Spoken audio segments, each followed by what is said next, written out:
So important for you to be able to constantly be improving that game no matter what the elements are letting you or not letting you do. So I want to give you a couple of ideas on things that you can do indoors. One of the things that you can do indoors is just do a little one-handed chipping drill. Now, you can just do this into your sofa or whatever, but what I want you to do, you're just kind of holding this club with the trail hand, and as the trail hand is moving through here, all we're doing is just getting an idea of how that hand is working through the strike.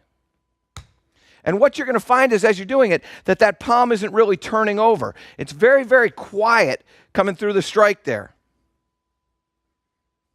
What you're also going to find is as you're doing it, if I can get a down the line shot, Rut, as that's going on, the trail hand is actually going to move the handle in and around us.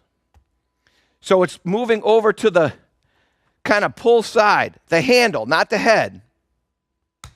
And as we start to do that, what you're going to see is that the strike is very, very solid.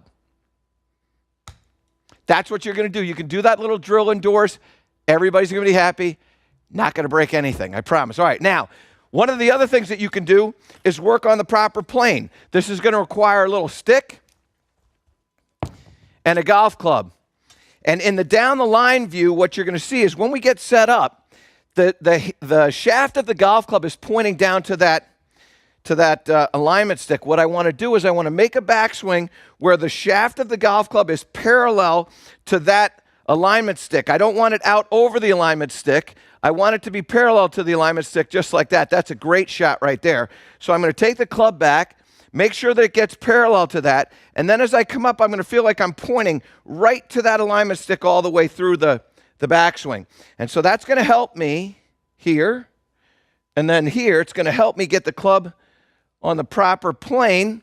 And as I start to do this, if I'm doing this in a mirror, what you're going to see is that the handle of the golf club and my lead forearm are going to be kind of in the same area. I'm not going to have the club in between my forearms like this, and I'm not going to have it above the forearms. That would be what we would call laid off. So we take the club, go in here like this, and then go up like that, and now all of a sudden the club's in a good plane.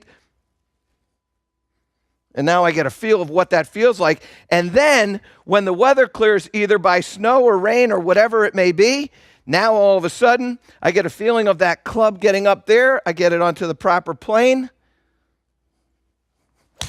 And now I'm striking that ball solidly.